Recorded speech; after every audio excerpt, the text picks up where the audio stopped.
No sul do Iraque, sob camadas de areia e silêncio, existe o que restou de Babilônia. A cidade que um dia teve muralhas tão largas que carruagens corriam no topo delas. Mas o que realmente chama a atenção não é o tamanho. É a pergunta que ninguém responde direito. Quem tinha capacidade técnica, logística e motivação para erguer aquilo quando o resto do mundo ainda aprendia a plantar trigo de forma consistente? A Torre de Babel, segundo Gênesis, foi interrompida por intervenção divina. Segundo a arqueologia, Etemenanque, o zigurate que provavelmente inspirou a história, foi construído, destruído e reconstruído ao longo de séculos. Estimativas colocam sua altura final em torno de 91 metros, com base quadrada de dimensões similares. Não é o Burj Khalifa, mas para a Mesopotâmia do segundo milênio antes da Era Comum, é uma cadeia de decisões que exige explicação. E aqui entra o incômodo. Textos bíblicos e apócrifos conectam aquela região com os Nephilim, figuras descritas como resultado de uma união entre filhos de Deus e filhas dos homens. Metáfora? Memória distorcida de algum grupo dominante? Tentativa de explicar ruínas que pareciam grandes demais?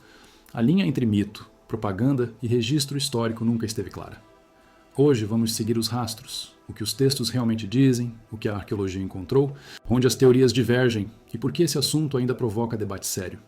Se você quer investigações que conectam texto antigo, evidência física e lógica sem vender fantasia fácil, deixa o like agora.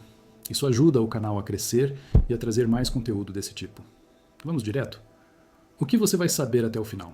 Primeiro, quem eram os Nephilim, segundo as camadas textuais que sobreviveram? E por que esse termo é tão disputado?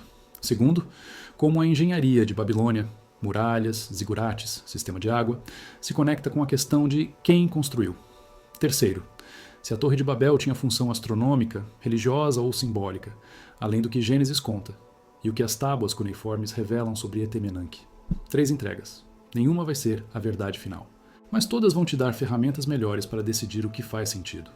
Abrir 3 perguntas agora. Os Nephilim eram literalmente gigantes ou essa é a tradução problemática? Se Babilônia foi construída por mão de obra comum, por que textos mesopotâmicos atribuem suas obras a seres descidos dos céus? E por que a Torre de Babel foi interrompida? Segundo a narrativa, era a ameaça real ou só a arrogância humana que precisava ser contida? Vamos ao texto. Gênesis capítulo 6, versículos 1 a 4. Versão simplificada. Quando os homens começaram a se multiplicar na terra, os filhos de Deus viram que as filhas dos homens eram bonitas e tomaram para si mulheres. Yahvé decide que seu espírito não permanecerá no homem para sempre, porque ele é carne e limita a vida humana a 120 anos. E então vem a frase-chave. Os Nefilim estavam na terra naqueles dias, e também depois, quando os filhos de Deus se uniram às filhas dos homens e elas lhes deram filhos. Esses foram os heróis da antiguidade, homens de renome. 4 versículos. Parece simples. O problema começa na palavra Nefilim. A raiz hebraica nafal significa cair. Então Nefilim pode ser os caídos. Mas caídos de onde? Caídos em desgraça, caídos do céu ou simplesmente derrotados em batalha? A Septuaginta, tradução grega do século III, antes da Era Comum, usou a palavra gigantes. Isso moldou a leitura ocidental por séculos. Mas gigantes é interpretação, não tradução direta. Algumas versões modernas mantêm Nefilim sem traduzir, porque não há consenso. Agora olha a atenção. Gênesis 6 menciona Nefilim antes e depois da união. Isso sugere que eles já existiam e que a união gerou mais deles, ou que gerou algo parecido. Os homens de renome podem ser os Nefilim ou seus descendentes. O texto não fecha essa porta. E filhos de Deus, Bene Elohim em hebraico, é termo que aparece em Jó associado a seres celestiais. Então, uma leitura literal diria: entidades não humanas cruzaram com humanas, e o resultado foi uma linhagem poderosa. A leitura alegórica comum diz: filhos de Deus eram descendentes de Sete, linha piedosa, e filhas dos homens eram da linha de Caim, corrompida. O problema dessa segunda leitura é que ela força o texto, porque a mistura de 2 linhagens humanas geraria heróis e homens de renome e provocaria a decisão divina de limitar vida humana e logo depois mandar o dilúvio. A lógica interna vacila. Entra o livro de Enoque, texto apócrifo, não aceito no cânon judaico nem na maioria das tradições cristãs, mas preservado pela igreja etíope e citado na Epístola de Judas no Novo Testamento. Enoque expande Gênesis 6 com nomes, números e consequências. Fala de 200 vigilantes, anjos que desceram ao Monte Hermon, fizeram um pacto e tomaram mulheres humanas. Seus filhos são chamados de Nefilim. Esses Nefilim tinham altura de 3.000 côvados, segundo uma leitura. Algo absurdo, mais de 1.000 metros. Outras versões falam de 300 côvados, cerca de 137 metros. Ainda absurdo, provavelmente corrupção de escriba ou exagero intencional. Mas a ideia central permanece. Eles eram grandes, consumiam recursos humanos de forma insustentável e ensinaram às pessoas metalurgia, cosméticos, feitiçaria, guerra. A humanidade corrompeu-se. O dilúvio veio para limpar isso. Os Nefilim morreram. Mas Gênesis 6 diz, e também depois. Números 13, versículos 32 e 33 confirma. Os espiões enviados por Moisés para Canaã voltam dizendo que viram Nefilim lá, e que ao lado deles os israelitas pareciam gafanhotos. Então, ou alguns sobreviveram ao dilúvio, ou reapareceram, ou o termo virou rótulo para qualquer povo visto como ameaçador. Deuteronômio 3, 11 menciona Og, rei de Bazã, cuja cama de ferro tinha cerca de 4 metros de comprimento. Isso não prova que ele era Nefilim, mas conecta a memória de governantes excepcionalmente grandes na mesma região. E os Refaíns, os Enaquins, os Emins, todos descritos como gigantes nas traduções ocidentais, todos ligados a Canaã e áreas próximas. Se isso é memória cultural de povos que usavam armaduras, elmos, ou simplesmente eram mais altos em média, ou se é exagero literário para justificar a conquista, é debatido. Mas a localização geográfica não é aleatória. Mesopotâmia, Levante, regiões montanhosas entre a Síria e o Iraque, perto de Babilônia.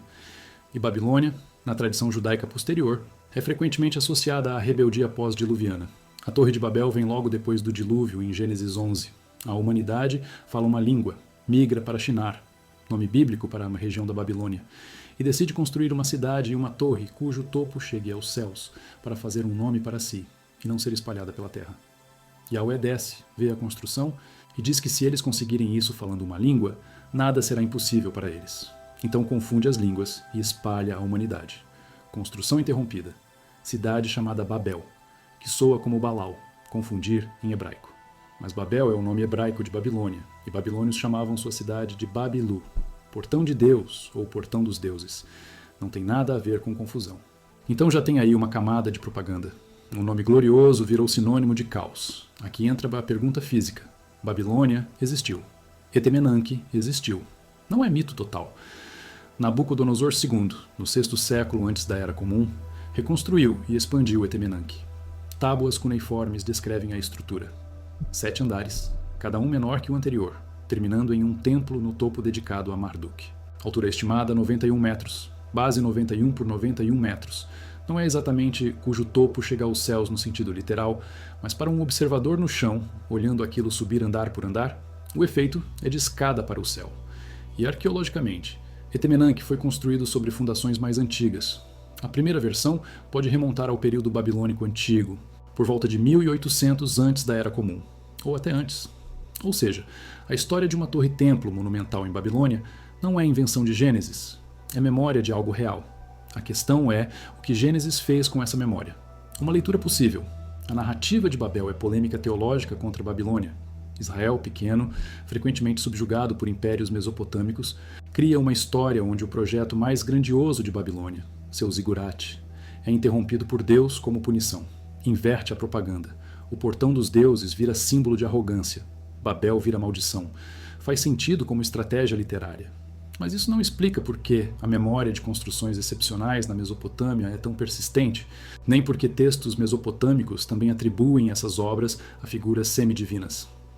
Tábuas sumérias e acadianas falam de Apkalu, 7 sábios enviados pelo deus Ea antes do dilúvio para ensinar civilização à humanidade. Eles trouxeram escrita, arquitetura, irrigação, leis. Depois do dilúvio, reis e construtores humanos continuaram, mas sempre reivindicando descendência ou bênção dos Apkalu. Então aqui tem um paralelo. No Gênesis e Enoque, vigilantes. Nefilim ensinam tecnologias à humanidade antes do dilúvio. Nas tradições mesopotâmicas, Apkalu fazem o mesmo. A diferença é que em Enoque isso é visto como transgressão. Nos textos sumérios é visto como dádiva, 2 culturas, mesma memória básica, avaliação moral oposta. Por quê? Porque os israelitas viam Babilônia como opressora. Os babilônios viam a si mesmos como herdeiros de sabedoria divina. Agora conecta isso com a construção física, as muralhas duplas de Babilônia. Heródoto, historiador grego do V século antes da Era Comum, descreveu-as como tendo 85 quilômetros de perímetro, com muralhas tão largas que uma carruagem de 4 cavalos podia girar no topo. A arqueologia moderna confirmou muralhas duplas, mas o perímetro era menor, cerca de 18 quilômetros, e a largura variava, mas chegava a 25 metros em alguns pontos. Ainda assim, é engenharia impressionante. Tijolos de barro cozido, betume como argamassa, fossos com água ao redor, logística de produção, transporte, coordenação de milhares de trabalhadores. Quem organizou isso? A resposta convencional é Estado centralizado, tributo de cidades conquistadas, trabalho forçado, expertise acumulada ao longo de gerações. Mesopotâmia já tinha séculos de experiência com irrigação e arquitetura monumental. Zigurates existiam antes de Babilônia. Então não é como se Etemenanque fosse anomalia total, é continuidade. Mas tenha uma atenção. Os textos babilônicos, especialmente os de Nabucodonosor II, não se contentam em dizer eu construí. Eles dizem eu restaurei o que os deuses estabeleceram. Ou eu completei a obra que os antigos começaram sob orientação divina. Há uma reverência por fundações antigas que vai além de humildade política. E escavações arqueológicas em Babilônia encontraram fundações de Etemenanque que precedem Nabucodonosor por séculos, possivelmente milênio e meio. Então a ideia de uma obra iniciada em um passado remoto, interrompida, retomada, é real. Não prova a intervenção divina, mas mostra que a própria tradição babilônica via Etemenanque como algo que transcendia qualquer rei individual. Era projeto civilizacional. E aqui vem a virada. Se os Néfilim eram de fato uma linhagem ou casta pós-diluviana que sobreviveu ou ressurgiu em Canaã e regiões próximas, e se eles tinham habilidades ou conhecimentos superiores, não necessariamente poderes mágicos, mas expertise técnica, organização social, controle de recursos, então é possível que tradições sobre gigantes construtores tenham base em alguma realidade distorcida. Não gigantes de 3.000 côvados, mas talvez governantes ou grupos de elite de estatura ou capacidade acima da média, que consolidaram poder, construíram coisas impressionantes e foram mitificados depois. Ou então a memória é invertida. A construção veio primeiro. Impressionou tanto que gerou mitos sobre quem a fez. Qual vem primeiro? O mito ou a obra? Essa é a pergunta que sustenta investigações sérias. Porque se você descarta Néfilim como fantasia pura, ainda precisa explicar por que tantas culturas, de forma independente, conectam arquitetura monumental com seres do céu, ou raça antiga de gigantes. E se você aceita a literalidade total, precisa explicar a ausência de esqueletos de 130 metros, ou evidência genética de hibridização humano-angelical. O meio termo, que há a memória cultural de algo real, amplificada e teologizada, é o mais defensável. Mas memória de quê, exatamente? Voltemos ao texto de Babel. Gênesis 11 não menciona Néfilim diretamente, mas menciona Nimrod. Gênesis 10, versículos 8 a 12, diz que Nimrod foi poderoso caçador diante de Yahweh, e que o princípio do seu reino foi Babel. Nimrod é descrito como descendente de Cuxi, filho de Cã, filho de Noé. Então ele é pós-dilúvio, mas também está na linhagem dos amaldiçoados. Cã foi amaldiçoado após o incidente da nudez de Noé. Tradições judaicas posteriores, como Josefo, conectam Nimrod diretamente à construção da Torre de Babel e o descrevem como rebelde contra Deus, tentando evitar outro dilúvio construindo uma torre alta demais para as águas alcançarem. Outras tradições dizem que Nimrod queria atacar os céus, ou que ele estabeleceu um sistema de idolatria que se espalhou pela Mesopotâmia. A arqueologia não confirma a existência histórica de Nimrod como indivíduo. O nome pode ser derivado de Ninurta, deus mesopotâmico da guerra e caça, ou pode ser título, não nome próprio. Mas o padrão narrativo é claro. Figura poderosa, associada à Babilônia, desafiando a ordem divina. E se Nimrod fosse, de alguma forma, conectado aos Nefilim, seja como descendente, seja como aliado de alguma linhagem remanescente, a Torre de Babel ganha outra camada. Não é só arrogância humana, é continuação de um conflito mais antigo. Entidades que cruzaram a barreira entre céu e terra antes do dilúvio, gerando Néfilim, tentando novamente cruzar essa barreira depois do dilúvio, desta vez por engenharia. Isso soa como ficção, mas é exatamente o que Enoque e tradições rabínicas posteriores argumentam. E a pergunta permanece: por que Yahweh viu a torre como ameaça? Se é só uma torre de tijolos, por que a resposta divina foi tão drástica? Gênesis 11, versículo 6. Se, como um só povo, todos falam a mesma língua, E isto é o que começaram a fazer, nada do que planejarem fazer lhes será impossível. Isso não é, vocês estão sendo orgulhosos. Vocês estão prestes a conseguir algo que eu não posso permitir. O que exatamente? Acesso a algum conhecimento. Tecnologia que ultrapassa limite seguro? Ou é apenas narrativa de controle, explicando por que a humanidade é fragmentada em vez de unida? A função astronômica e religiosa de Etemenanque é mais documentada. Tábuas cuneiformes descrevem rituais de Ano Novo babilônico, onde o rei subia até o templo no topo do zigurate para encontrar-se com Marduk. Isso pode ser metáfora para ritual simbólico, ou pode indicar algo mais direto, observação astronômica. Zigurates tinham função de observatório. Sacerdotes mesopotâmicos eram astrônomos, registravam o movimento de planetas, eclipses, ciclos lunares. Essas informações eram poder. Quem controlava o calendário controlava agricultura, religião, legitimidade política. Então a torre, em um sentido, era portal, não para atravessar fisicamente até os céus, mas para conectar terra e céu simbolicamente, e para decodificar os padrões celestes que acreditavam regiam o destino. Mas há outra possibilidade que textos antigos sugerem e que a arqueologia não pode confirmar nem negar completamente. E se parte da função da torre fosse servir como ponto de contato? Não no sentido New Age. No sentido de que culturas antigas viam montanhas e estruturas altas como lugares onde deuses desciam. Monte Sinai, Monte Hermon, Olimpo. Não é coincidência que vigilantes em Enoque desceram em Hermon. A altura era associada à presença divina. Então erguer uma torre altíssima em Babilônia não seria só para subir até os deuses, mas para fazer os deuses descerem até você. Invocar presença? Abrir portal, no sentido ritual e simbólico. Se você acredita que os filhos de Deus de Gênesis 6 eram entidades reais que interagiram com humanos, e se acredita que Babilônia estava tentando recriar ou continuar essas interações, então a torre não é só arquitetura. É tecnologia espiritual, ferramenta de contato. A ortodoxia cristã e judaica rejeita essa leitura porque implica que entidades não divinas, demônios, anjos caídos ou algo intermediário, podem ser invocadas e que estruturas físicas facilitam isso. Isso abre portas teológicas perigosas. Melhor manter Babel como alegoria de orgulho humano. Mas textos mesopotâmicos não têm esse filtro. Eles falam abertamente de rituais para trazer deuses para templos. A estátua de Marduk em Babilônia não era só símbolo, era, na crença deles, habitada pela presença real de Marduk, após rituais específicos. Então, a ideia de que uma torre poderia funcionar como portão não é estranha para aquela cultura. É coerente. E aqui tem uma terceira camada. Apocalipse, do Novo Testamento, usa Babilônia como código para Roma e, por extensão, para qualquer sistema imperial opressor e idólatra. Apocalipse 17 e 18 descrevem a queda da Grande Babilônia, mãe das prostituições, bêbada com o sangue dos santos. A linguagem é simbólica, mas a escolha de Babilônia não é acidental. É porque Babilônia, historicamente, representava o ápice de civilização humana sem Yahweh. Riqueza, poder, conhecimento, arquitetura, tudo sem depender do Deus de Israel.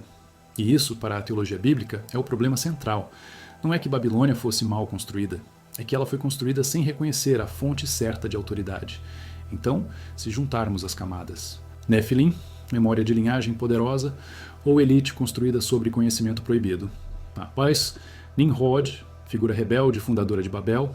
Baixo, torre, estrutura física e ritual para conectar céu e terra. Plulas, Babilônia, cidade que sintetiza poder humano autônomo. Um sistema completo de desafio à ordem divina estabelecida. E o dilúvio não foi suficiente para apagar isso.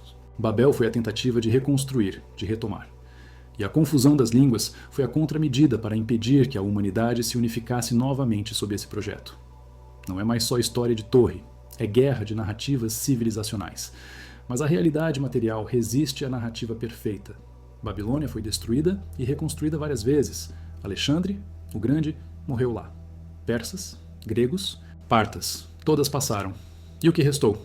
Ruínas. Etemenanque foi desmantelado. Hoje, o sítio arqueológico de Babilônia, no Iraque, é protegido, mas subexplorado por instabilidade política.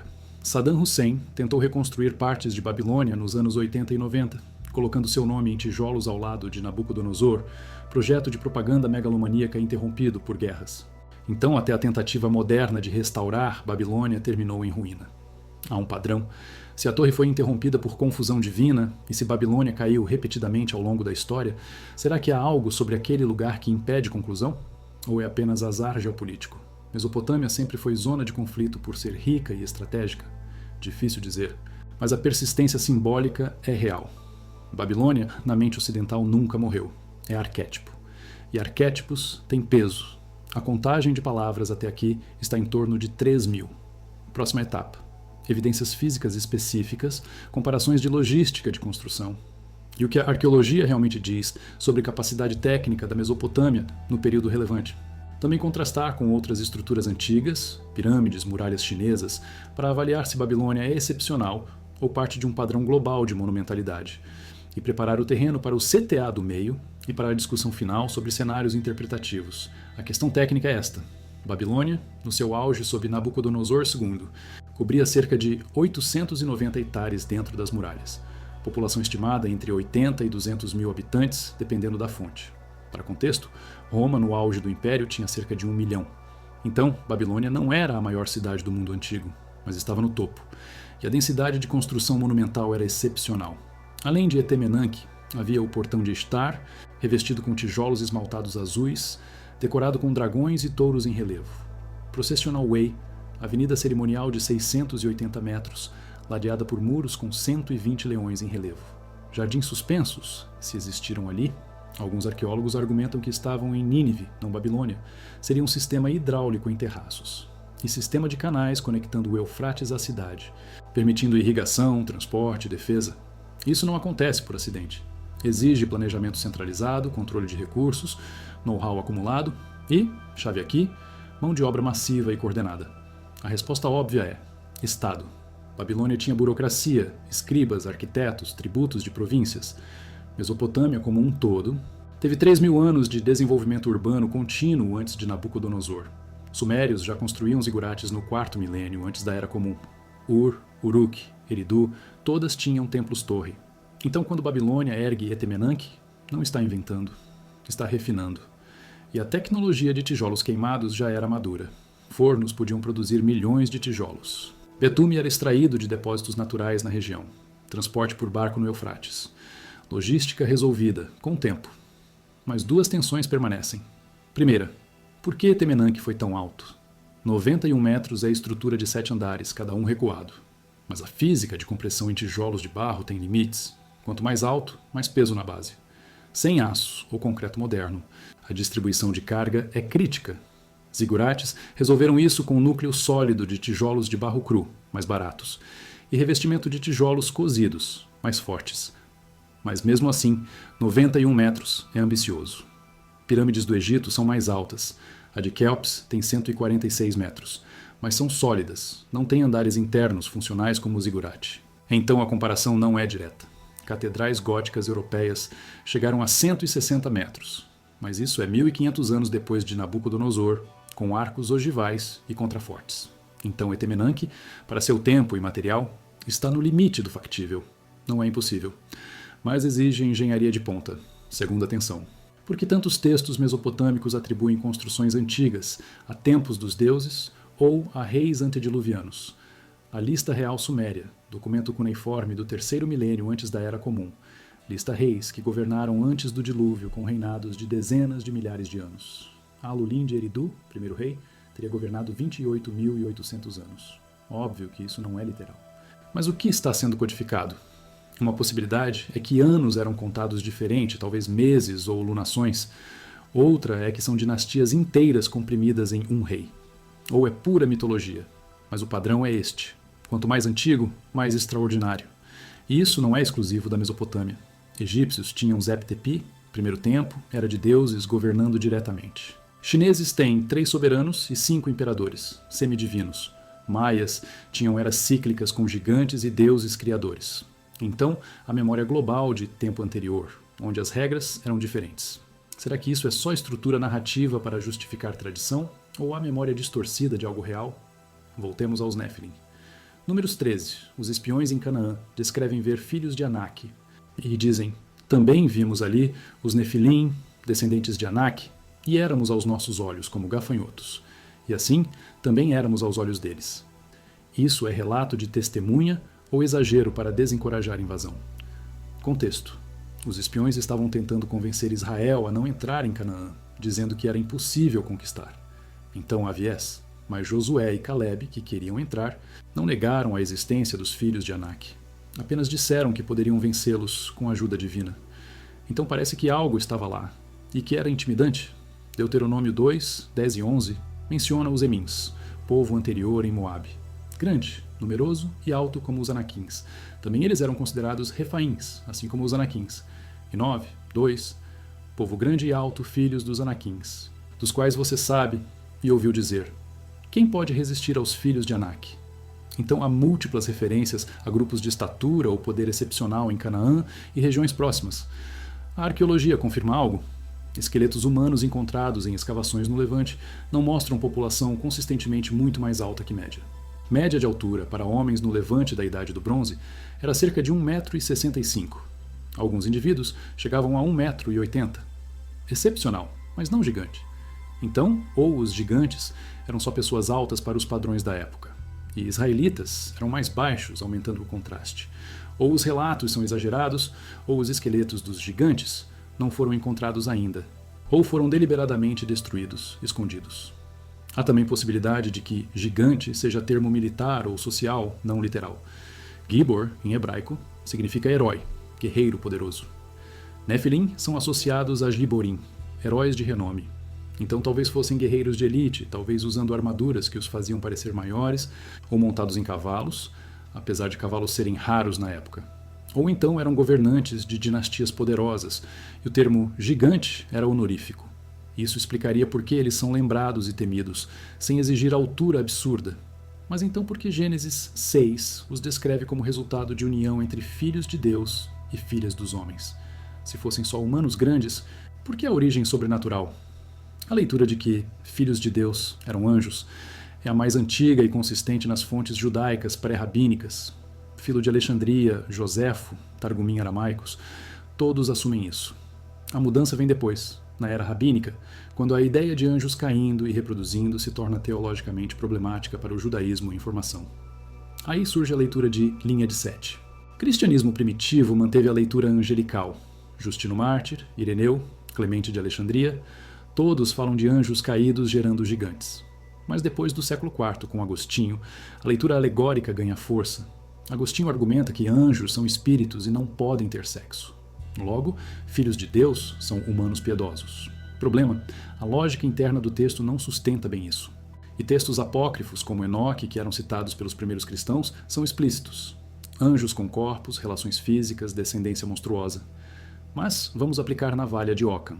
Qual explicação exige menos assunções extraordinárias? 1.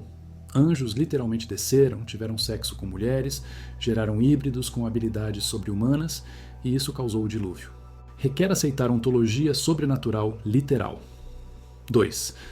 Havia uma casta ou grupo étnico de pessoas excepcionalmente altas ou poderosas, possivelmente com tecnologia ou organização superior, que dominou regiões do Oriente Médio, e foram mitologizados depois como semidivinos. Requer aceitar mitologização de história. 3. É tudo alegoria teológica sobre orgulho, miscigenação cultural ou corrupção moral, sem base histórica. Requer aceitar que textos mentem ou apenas simbolizam. Cada uma tem problemas. A 1 parece fantasia. A 2 não explica por que a origem sobrenatural é tão consistente nos textos. A 3 ignora que textos antigos muitas vezes misturam memória real com interpretação teológica. Não são pura ficção. E há uma quarta opção, híbrida. Memória de interação com algo não totalmente compreendido, talvez visitantes de outra região com conhecimento superior, talvez evento climático ou genético não explicável na época, que foi interpretado como intervenção divina ou demoníaca, porque esse era o quadro de referência disponível. Isso não é menos especulativo, mas é metodologicamente honesto. Admite que textos antigos podem estar tentando descrever algo real com linguagem inadequada. Agora, conecta isso de volta à Babilônia. Se havia de fato linhagens pós-diluvianas com conhecimento ou capacidade excepcional, seja de onde veio, e se essas linhagens se concentraram na Mesopotâmia e Canaã, então as grandes construções daquelas regiões ganham outra dimensão. Não foram feitas por humanos comuns sozinhos. Foram feitas por sociedades que tinham acesso à expertise que outras não tinham.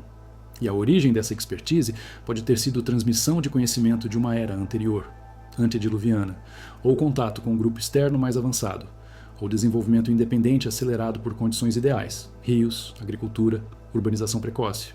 A arqueologia favorece a última, mas a memória textual insiste na primeira ou segunda.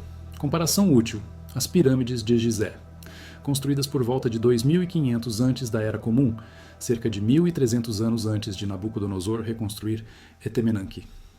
Mas algumas teorias alternativas argumentam que as pirâmides são muito mais antigas, que a esfinge mostra erosão por água que data de 10.000 anos atrás, que as 3 pirâmides principais estão alinhadas com o cinturão de Órion como estava há 12.000 anos.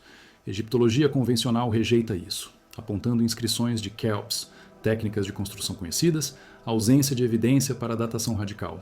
Mas a pergunta persiste. Por que o Egito começou sua história com as maiores pirâmides e depois construiu pirâmides menores e pior feitas? Se fosse evolução tecnológica, esperaríamos o oposto. Resposta ortodoxa. Quarta dinastia teve recursos e estabilidade únicos. Depois, crises econômicas e políticas reduziram capacidade. Resposta alternativa. As grandes pirâmides foram herdadas ou copiadas de era anterior. E o Egito dinástico apenas manteve e tentou imitar, sem conseguir igualar. Babilônia não tem esse problema. Etemenanque foi reconstruído múltiplas vezes, cada versão parecendo melhorar sobre a anterior. Então há continuidade clara. Mas tem um detalhe. As fundações mais antigas de Etemenanque, segundo escavações, são muito anteriores ao que os textos de Nabucodonosor admitem. Ele diz que restaurou a obra de Hammurabi, que governou por volta de 1700 antes da Era Comum, mas camadas de fundação podem ser mais antigas, possivelmente de Ur III ou início do segundo milênio. Então, Etemenanque pode ter sido projeto de 2 milênios, não apenas séculos, e se as primeiras versões foram menores e a altura de 91 metros foi atingida apenas por Nabucodonosor, então o padrão é de acumulação de conhecimento, não de regressão. Isso apoia a leitura ortodoxa. Mas tem outra peça. Muralhas ciclópicas. Termo usado para muros feitos com blocos enormes e regulares encaixados sem argamassa, encontrados em Micenas, na Grécia, e em várias partes do Mediterrâneo e Levante. Gregos antigos acreditavam que só ciclopes, gigantes míticos, poderiam ter movido pedras tão grandes. A arqueologia moderna diz que foram feitas por micênios com rampas, alavancas e muita mão de obra. Não precisa de gigantes, mas o padrão de atribuição a gigantes é global. Stonehenge, na Inglaterra. A tradição local dizia que Merlin trouxe as pedras da Irlanda com magia, ou que gigantes as colocaram lá. Ilha de Páscoa. Moai foram movidos, segundo lenda, por mana, poder espiritual, e algumas histórias falam de orelhas longas, povo anterior que construiu. Nan Madol, na Micronésia, plataformas de basalto com blocos de até 50 toneladas, lenda local diz que foram levitados por magia. Tiahuanaco, Bolívia, blocos de 200 toneladas, sem explicação clara de transporte, lendas de gigantes ou deuses construtores. Padrão claro. Quando pessoas encontram ruínas impressionantes, sem registro de quem construiu, a explicação padrão em culturas tradicionais é gigantes ou deuses. Por quê? Porque a escala parece sobre-humana, e quando não há memória histórica preservada, a mitologia preenche a lacuna. Isso é fenômeno psicológico compreensível. Mas às vezes, a mitologia é tudo o que sobrou de memória real. Então, descartar automaticamente como só mito pode ser erro. O trabalho é separar o núcleo factual da amplificação mítica. E isso é difícil quando não há escrita ou quando textos foram perdidos. Babilônia tem vantagem. Textos abundantes. Sabemos quem construiu, quando, como, então menos espaço para a especulação.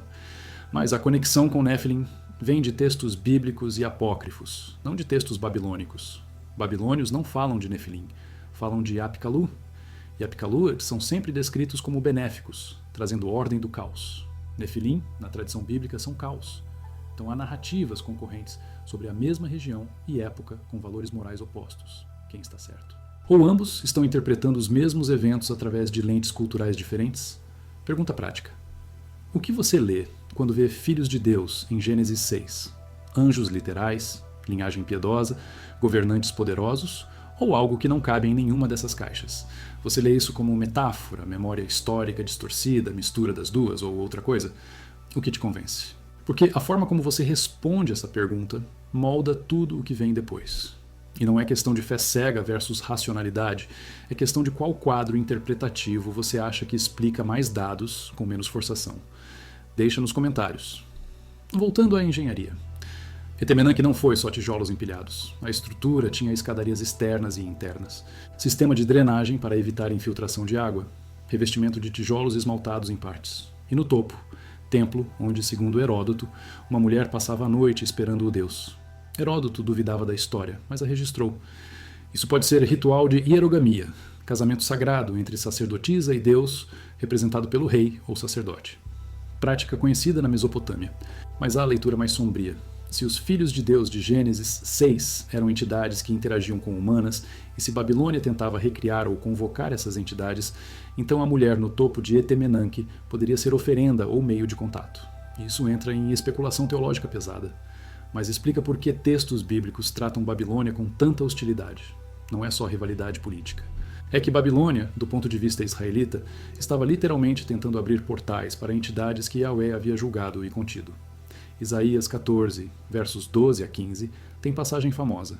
Como caíste do céu, ó estrela da manhã, filho da alva, como foste lançado por terra, tu que debilitavas as nações, tu dizias no teu coração, subirei ao céu. Acima das estrelas de Deus exaltarei o meu trono.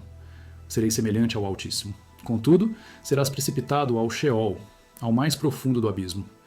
Isso é dirigido ao rei de Babilônia, mas linguagem vai além de mero rei humano. Estrela da manhã é Vênus, associado a Ishtar em Babilônia. Mas cristãos leram isso como referência a Lúcifer, anjo caído. Então há múltiplas camadas. Rei de Babilônia, deusa babilônica e anjo caído, todos fundidos em uma imagem de rebelião e queda. E a conexão com subirei ao céu, exaltarei meu trono acima das estrelas, lembra a Torre de Babel. Babilônia, repetidamente, tenta alcançar os céus, e repetidamente é lançada ao abismo. A poesia profética aí, mas também pode ser memória de tentativas reais. Se zigurates eram tecnologia ritual para subir até domínio divino, então cada zigurate era tentativa renovada. E Etemenanque, o maior de todos, seria a tentativa definitiva. Nabucodonosor a completou. Mas poucas décadas depois, Babilônia caiu para os persas. Ciro, o Grande, conquistou em 539, antes da Era Comum. Xerxes, depois, danificou Etemenanque. Alexandre encontrou a estrutura em ruínas e planejou reconstruí-la, mas morreu. Etemenanque nunca foi reconstruída depois. Então, se foi portão dos deuses, ele foi fechado. Permanentemente. Agora junta as pontas. Nefilim. Linhagem ou fenômeno pré- e pós-diluviano, ligado a conhecimento ou poder excepcional. Memória preservada em múltiplas tradições. Babilônia. Centro de civilização mesopotâmica, herdeira de milênios de desenvolvimento, mas também simbolicamente associada a desafio contra a ordem divina. Torre de Babel. Estrutura física real, Etemenanque. E narrativa teológica, interrupção por Deus. Ambas entrelaçadas. Portão para os céus. Função astronômica e ritual confirmada. Função de contato com entidades não humanas disputada. Se você aceita a literalidade dos textos bíblicos e apócrifos, tudo se conecta. Vigilantes desceram, geraram Nefilim, ensinaram tecnologias, dilúvio veio, alguns sobreviveram ou reapareceram, Nimrod fundou Babel, tentativa de reconstruir conexão céu-terra. Deus interrompeu novamente. Se você rejeita a literalidade, ainda tem padrão de memória cultural sobre construções antigas sendo atribuídas a seres superiores. E isso é fenômeno antropológico real que pede explicação. A próxima camada é decisiva. O que a ciência moderna, arqueologia, genética, linguística, pode ou não pode confirmar, e onde os limites do conhecimento atual forçam honestidade sobre o que ainda não sabemos. Porque a investigação séria não é sobre confirmar o que você já acredita, é sobre mapear o que pode ser defendido, o que é possível, mas não provado, e o que é fantasia. E distinguir essas três categorias exige disciplina. Vamos lá. Genética primeiro. Se houve hibridização entre humanos e outra coisa, seja angelical, seja extraterrestre, seja subespécie humana desconhecida, deveria haver traço no DNA moderno. Temos sequenciamento genético de neandertais, denisovanos, até homo floresienses. Todos cruzaram com Homo sapiens. Populações euroasiáticas têm até 3% de DNA neandertal. Populações melanésias têm até 6% de denisovano. Então, hibridização é factível e detectável, mas não há DNA Nefilim. Não há linhagem genética que não encaixe em árvore evolutiva humana conhecida. Isso não prova que Nefilim não existiram. Apenas prova que, se existiram ou não deixaram descendentes viáveis, ou seus descendentes foram eliminados, ou não eram biologicamente diferentes o suficiente para deixar marcador genético distinto, ou eram diferentes em sentido não biológico, cultural, tecnológico, espiritual. Há, porém, um dado estranho. Haplogrupo R1b, dominante na Europa Ocidental, tem expansão abrupta há cerca de 4.500 anos, coincidindo com a Idade do Bronze. Sugere migração massiva ou substituição de população. De onde veio? Estepes da Eurásia, cultura Yamnaya. Eles tinham cavalos, rodas, armas de bronze e, aparentemente, conquistaram ou absorveram populações agrícolas da Europa. Isso mudou a genética europeia radicalmente. Será que algo semelhante aconteceu no Oriente Médio? Haplogrupo J, comum no Levante e Mesopotâmia, também tem expansões que coincidem com a urbanização inicial. Mas isso é migração humana normal, adaptação, conquista, não precisa de intervenção não humana. A menos que não humana signifique outra linhagem de Homo que não reconhecemos ainda. E isso não é impossível. Descobrimos denisovanos em 2010 a partir de um osso de dedo, então pode haver mais ramos da árvore humana que ainda não conhecemos. Mas isso não são Nephilim no sentido bíblico. São primos evolutivos, arqueologia de esqueletos. Já mencionamos que média de altura no Levante da Idade do Bronze era 1,65 m, mas há outliers. Esqueletos de 1,90 m foram encontrados em contextos antigos. Raro, mas existem. Gigantismo patológico, tumor na hipófise, produz pessoas acima de 2 metros. Robert Wadlow, caso mais alto registrado no século XX, tinha 2,72 m.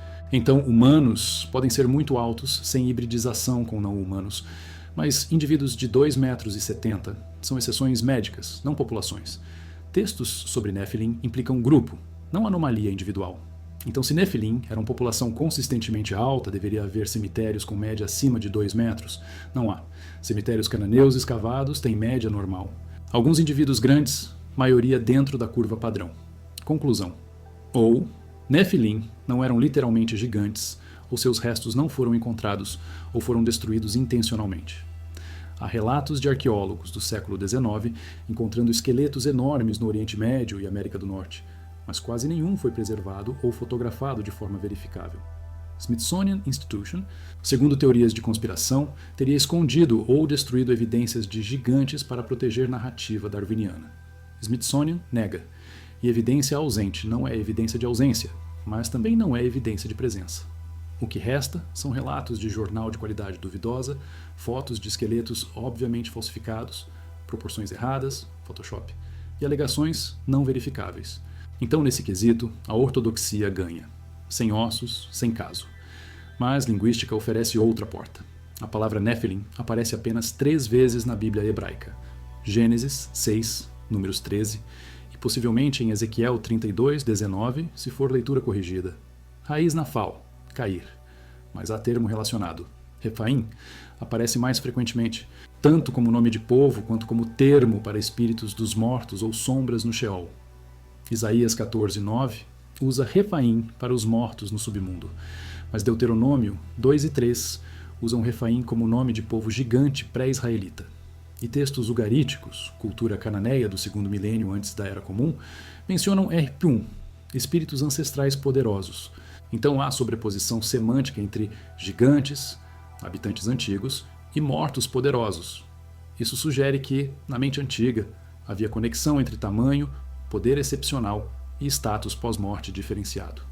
Talvez líderes guerreiros excepcionais fossem enterrados com honras especiais e se tornassem objeto de culto ancestral, e com o tempo, a memória deles cresceu literalmente. Ou então, havia crença real de que certos mortos não descansavam da mesma forma, mas permaneciam ativos, influentes. E isso se conecta com a ideia de Nephilim sendo não totalmente vivos, nem totalmente mortos, híbridos em sentido ontológico. Acadiano, língua da Babilônia, tem termo Etemu, espírito dos mortos que pode assombrar ou ajudar vivos. E os Apkalu, os 7 sábios, são às vezes descritos como semidivinos, semi-humanos, e após o dilúvio, eles passam a existir em forma espiritual, não mais corpórea. Então, há paralelo com Nephilim, seres que foram corporais, híbridos, e após morte ou dilúvio, persistem de alguma forma. Isso não é ciência, é mapeamento de sistemas de crença. Mas sistemas de crença informam textos. e textos são o que temos. Então entender o mapa mental das pessoas que escreveram esses textos é essencial. E para eles, a linha entre vivo e morto, humano e divino, físico e espiritual, era mais permeável do que para nós. Agora, cenário ortodoxo completo. Nefilim são um mito etiológico. Gênesis 6 explica por que o dilúvio veio, corrupção extrema, talvez mistura de linhagens que Deus queria separar. Filhos de Deus, são setitas.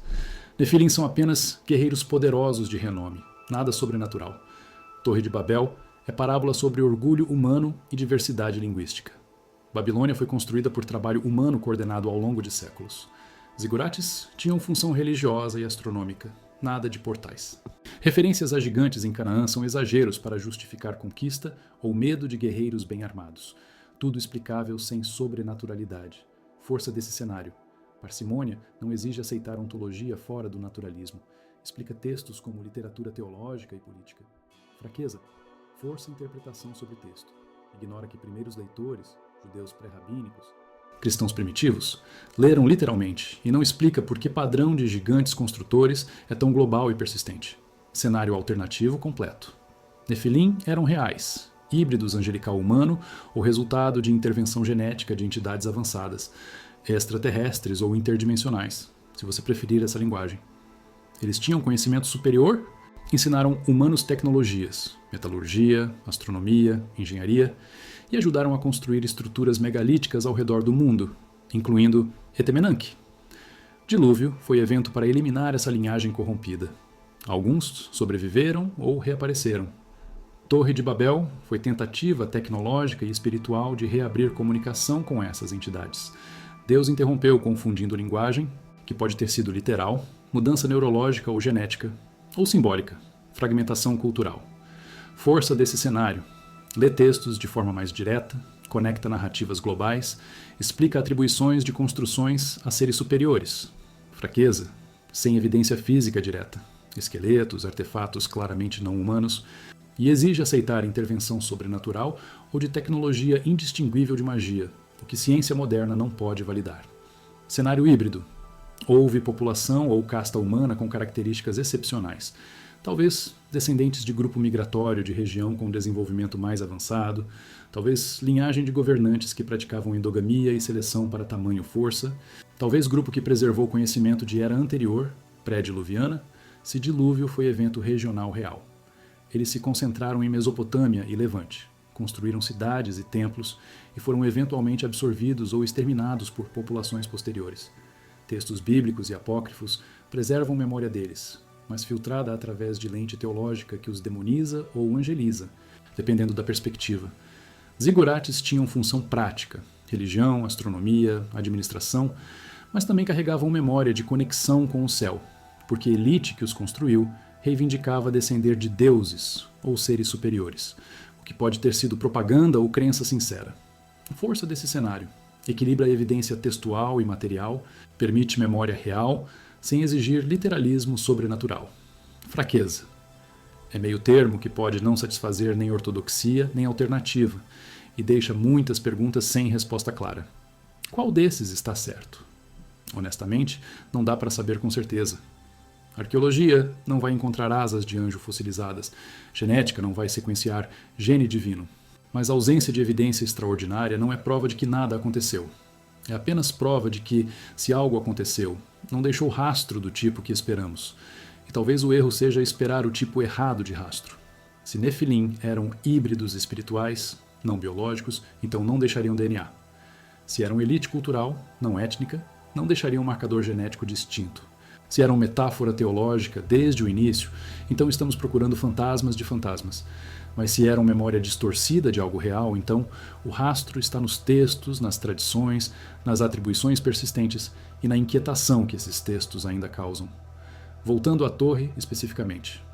Heródoto, além de descrever Etemenanque, disse que havia 8 torres, uma dentro da outra, e que no topo do último andar havia templo sem imagem, apenas leito e mesa dourada, onde mulher escolhida passava a noite. Sacerdotes caldeus disseram a Heródoto que o próprio Deus vinha e dormia no leito. Heródoto duvidou, comparou com um ritual similar, em Tebas, Egito. Mas se levássemos a sério, o que é Deus dormindo no leito? Possessão da mulher? Manifestação física? Alucinação induzida por drogas ou privação? Toda a civilização antiga tinha rituais de contato com o divino. Oráculos gregos inalavam vapores e falavam em transe. Xamãs siberianos usavam cogumelos alucinógenos. Sacerdotes maias faziam sangrias e jejuns para ter visões. Então, Deus descendo pode ser experiência subjetiva, interpretada como objetiva. Mas textos mesopotâmicos tratam presença divina em templos como real, não simbólica. E se a teologia deles estava correta, que entidades não físicas podiam interagir com o físico através de rituais em locais específicos, então Etemenanke era, literalmente, tecnologia de contato. Portal, no sentido de ponto de interface entre dimensões ou planos de existência. E interromper a torre seria interromper esse contato. Gênesis 11 não detalha como a interrupção aconteceu. Só diz que Deus confundiu línguas e espalhou humanidade. Mas e se isso foi consequência de perda de comunicação com fonte de conhecimento unificador? Se Nefilim, ou Apkallu, ou quem quer que seja, forneciam conhecimento técnico e organizacional, e esse fornecimento foi cortado por dilúvio, por julgamento divino, por partida deles, então humanidade fragmenta naturalmente. Sem coordenação central, línguas derivam.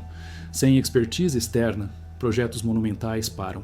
E com o tempo, a memória de por que tudo funcionava antes se perde, e resta apenas saudade de era de ouro quando deuses andavam entre nós. Isso é especulação, mas encaixa nos padrões textuais. Uma última peça.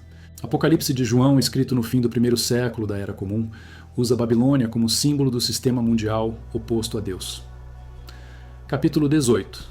Descreve mercadores chorando a queda de Babilônia, listando mercadorias: ouro, prata, pedras preciosas, marfim, madeira, bronze, ferro, mármore, canela, especiarias, vinho, azeite, trigo, gado, cavalos, carros e corpos e almas de homens. A última frase é brutal. Babilônia comercializa pessoas, não só trabalho escravo. Almas. Isso pode ser meramente enfático, ou pode implicar algo mais sombrio, tráfico não só de corpos, mas de destinos espirituais.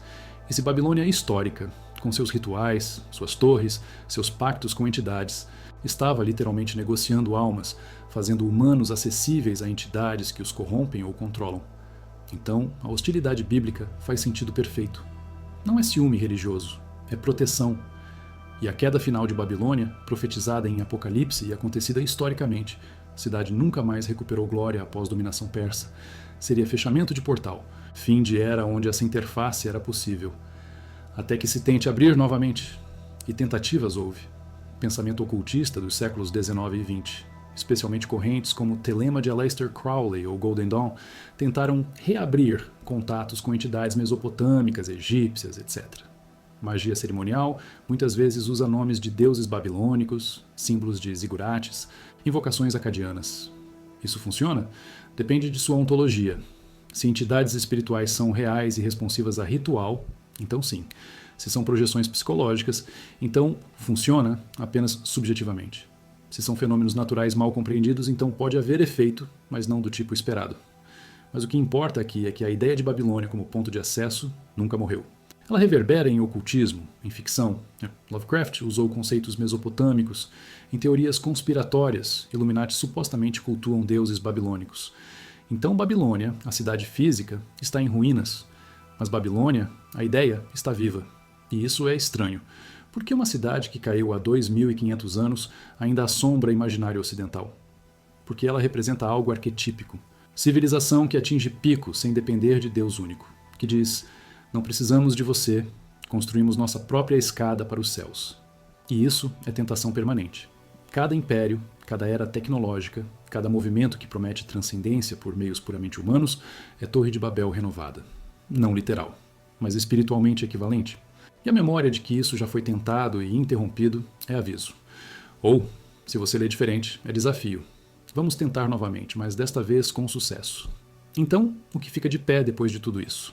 Primeiro, textos bíblicos e apócrifos falam consistentemente de Nephilim como seres excepcionais, origem disputada, ligados a conhecimento e poder.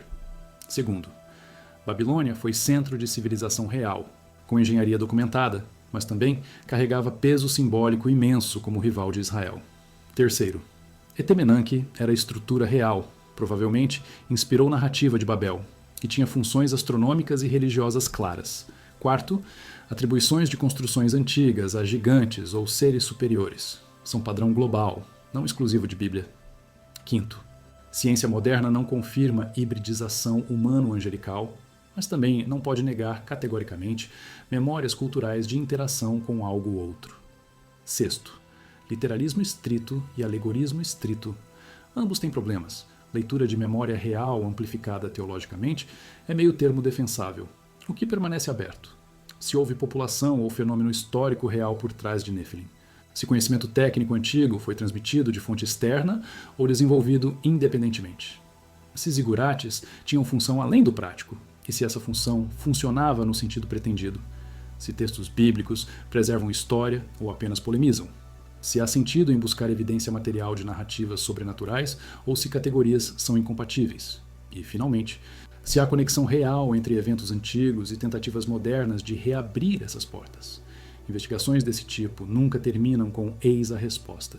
Terminam com eis o que sabemos, eis o que suspeitamos, eis o que ainda está em disputa, e eis as ferramentas para você decidir.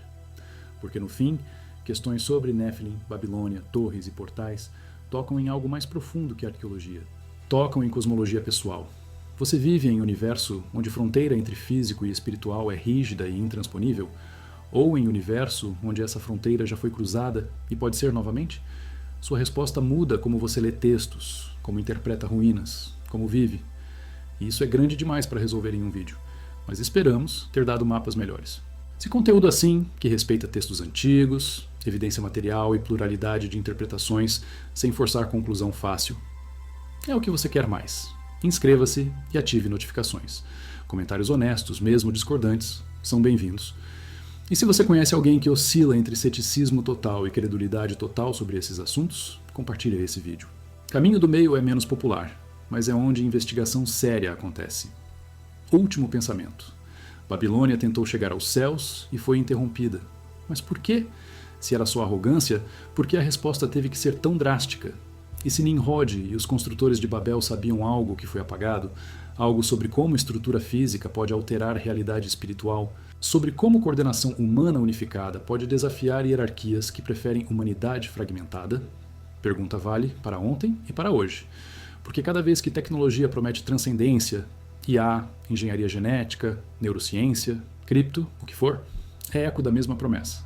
Sereis como deuses. E cada vez a pergunta volta. Isso é avanço legítimo ou transgressão perigosa? E quem decide? Torre de Babel não é só história antiga, é espelho. E o que você vê nele depende de onde está parado. Próximo episódio. Vamos investigar outros locais onde o céu encontrou a terra e o que aconteceu quando a porta fechou. Até lá!